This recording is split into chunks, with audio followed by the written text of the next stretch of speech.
appreciate Tim in the morning. Tim in the morning.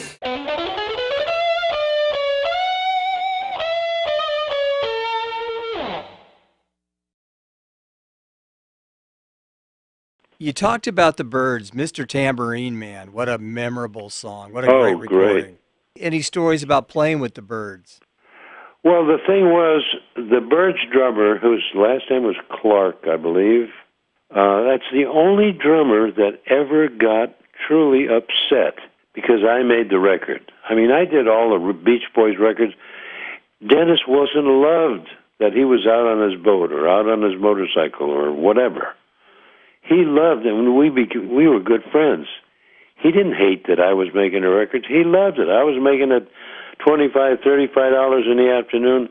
That night he was making $2,500 or $35,000. There's no telling, depending on what the Beach Boys were doing. Never ever had a problem, except for the Byrds. And I mean, it was just that one drummer. And even, what's his name, the head of the Byrds today, it wasn't that long ago that we were inducted into the Nashville Hall of Fame, Musicians Hall of Fame. And he made a statement that when I came along, that maybe the Byrds wouldn't have been the Byrds without me on the drums, which was an awful nice thing to him. McGuinn. Roger McGuinn. Yeah. Roger McGuinn, right. Very nice guy. And we got to play together that night. Oh, that's great. So that was the only time that anyone ever got mad that I was playing the drums.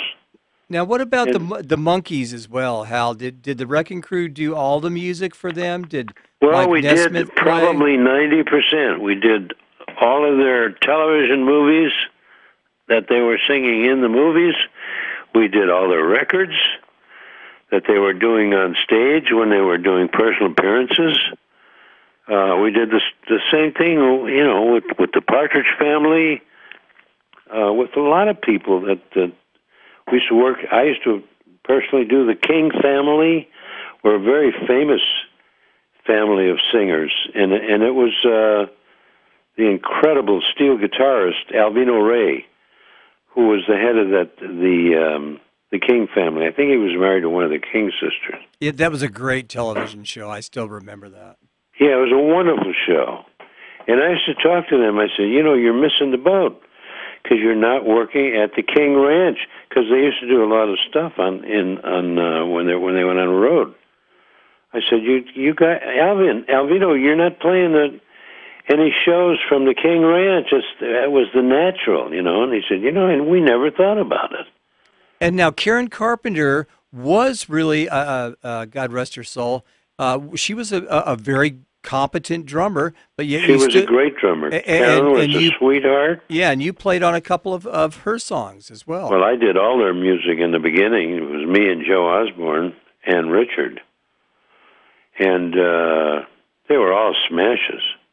But, I must be honest with you, and I don't mean this at all egotistically, but when we worked with groups, when we worked with these people who got so famous that were not famous when we started with them, after 5, 6, 7 major hits, and they were stars in television and movies, they all decided we don't have to really pay these guys, we can make our own records. That was always the beginning of the end of all of them, including the Carpenters. And I know that Joe Osborne is one of the greatest bass players in the world ever, for recordings, studio stuff and everything. And Joe has been going back there trying to help Richard, because Richard has been going through various singers, because the Carpenters are still a big entity in Japan. They're still one of the biggest groups in Japan. And unfortunately, it's just not going very well, so they haven't found anyone to really replace, not that they were replacing Karen, but I guess it was easier for Richard to go on the road with somebody who could sing like Karen and do the songs. So in their case, I know that Joe has been going from, Joe lives in Louisiana on a farm, and he's been going to L.A. out in the valley at Richard's house at Westlake, but they haven't hit it yet. So, but hopefully they will. Joe's the guy that found them. Joe's the guy that brought them originally to me and said, Hal, you gotta, and I'll never forget that day because we were doing major hit records with Neil Diamond, and we were doing a session with Neil. Joe came to me on a 5-minute break, and he said, come out front of me, and I want you to meet these kids that I've been recording in my garage. And I did, and they were just nice-looking children. To me, children, they were probably 16, 17, maybe 18. Little chubby kids wearing little kind of leather fringe. And Joe said, this is Karen, she's a drummer, and this is Richard, he plays the organ. And I thought, well, that's very sweet, that's very nice. How are you? Nice to meet you. And Joe said, these are the kids I've been telling you about. You got to produce them.